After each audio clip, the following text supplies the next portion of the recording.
everybody, welcome back. DeeK Sims here. Today we're going to go through some build mode basics.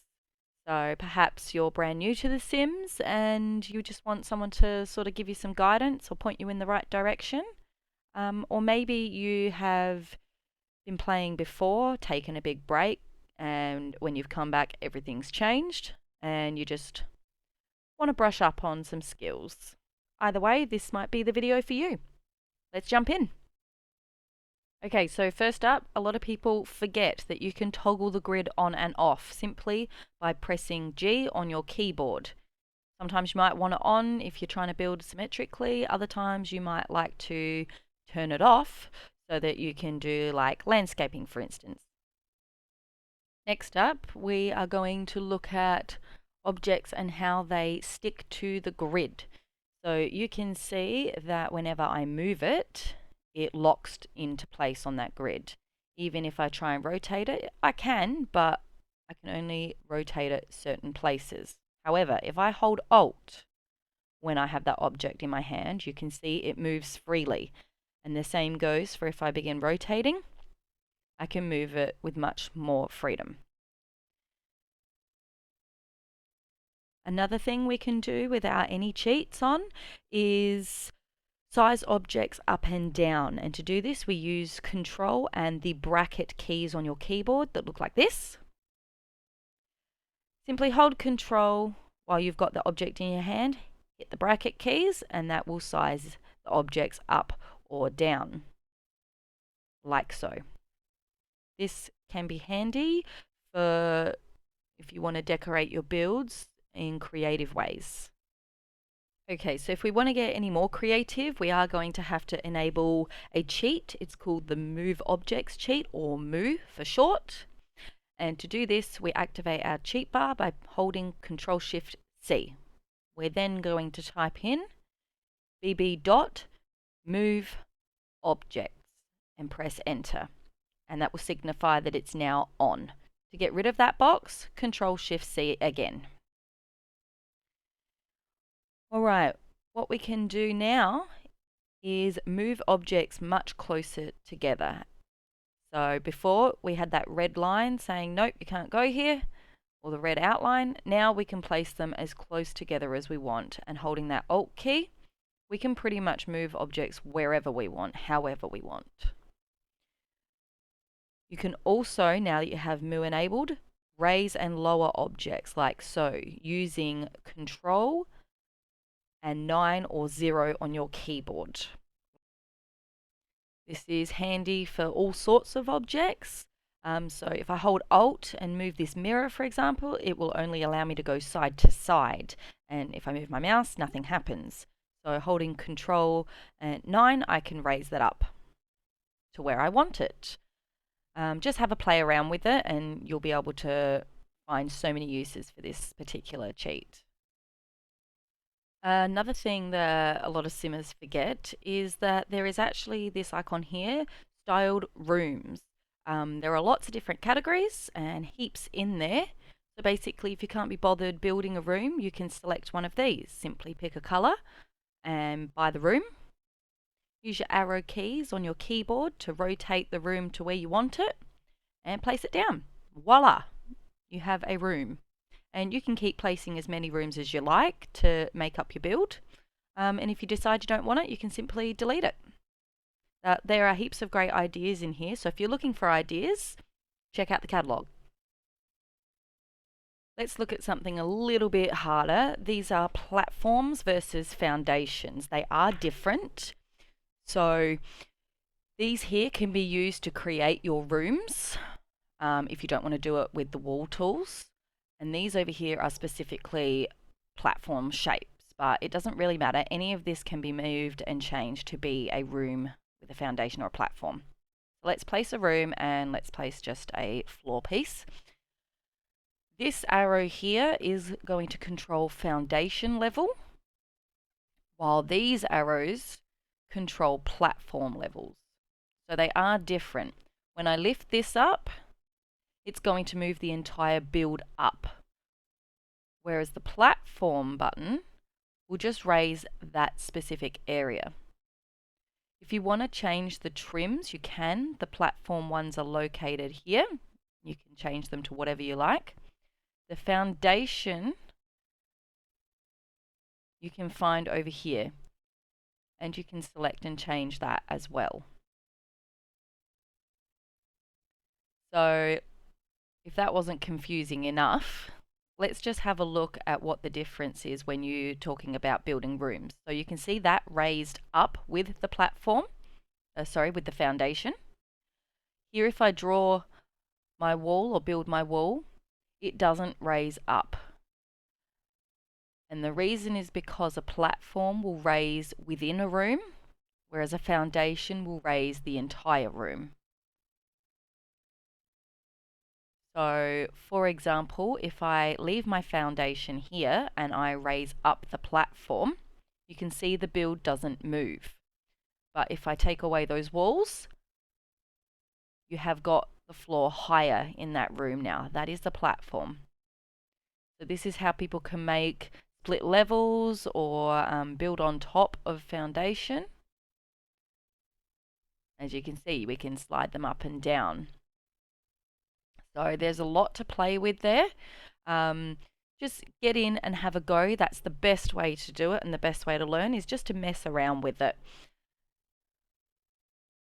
Another thing to keep in mind with both platforms and foundations is that if you raise it only the once, then your Sims can actually access it without the stairs. You can put them there, as you just saw, but they're not required. So if we go into live mode and get little Miss Sim to hurry up and come over here, you can see she can actually walk onto the platforms and the foundations without the stairs there.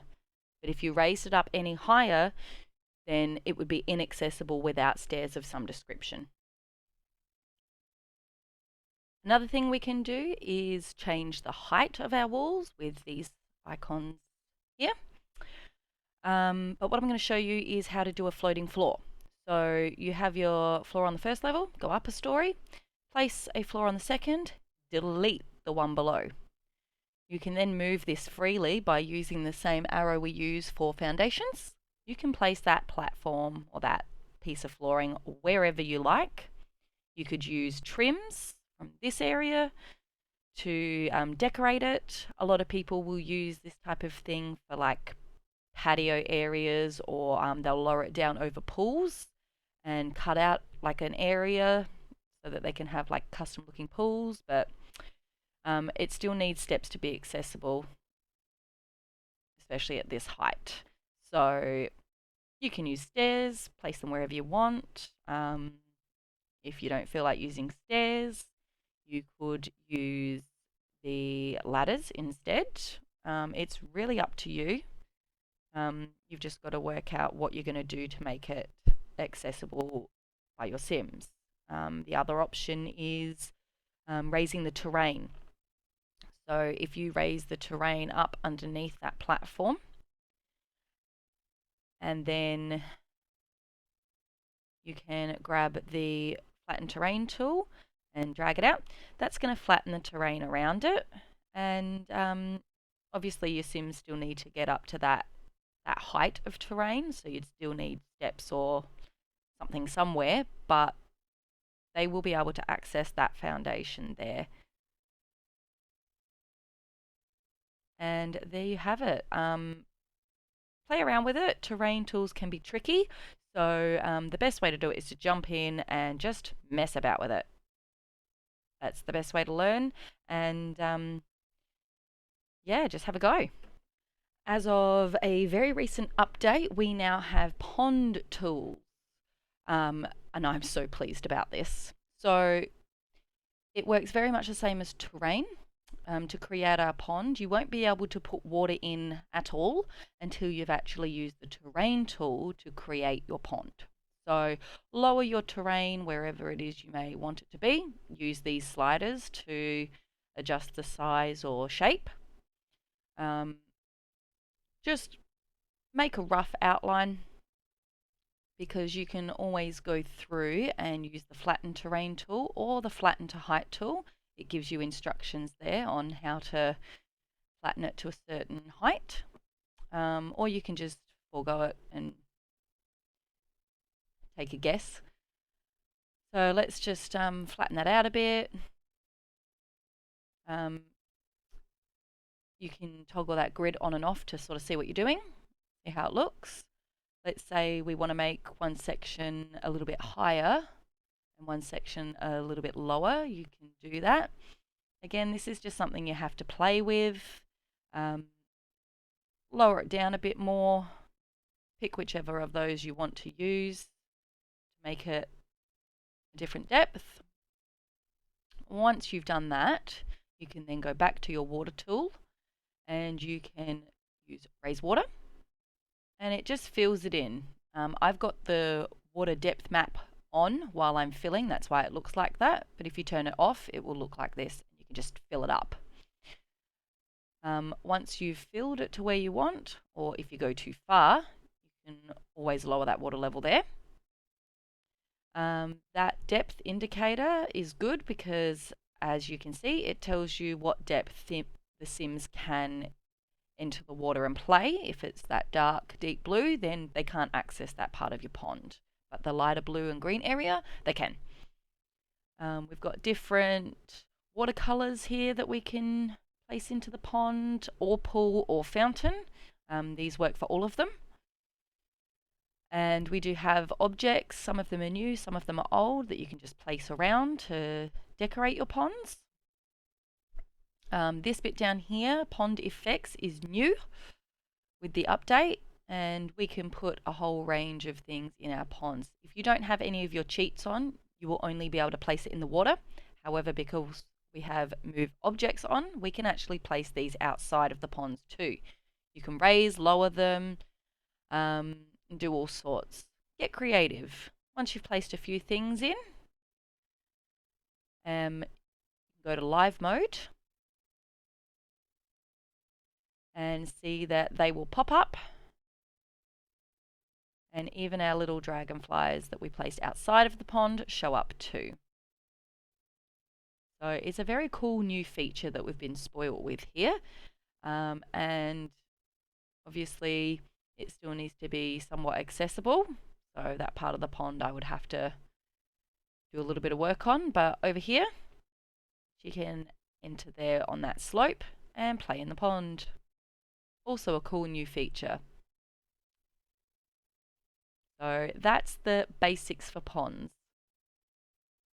And last but not least, I'm going to introduce you to the debug menu, a builder's paradise.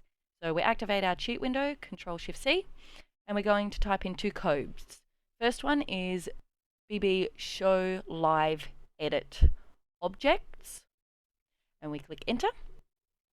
Second is BB show hidden objects, and press enter.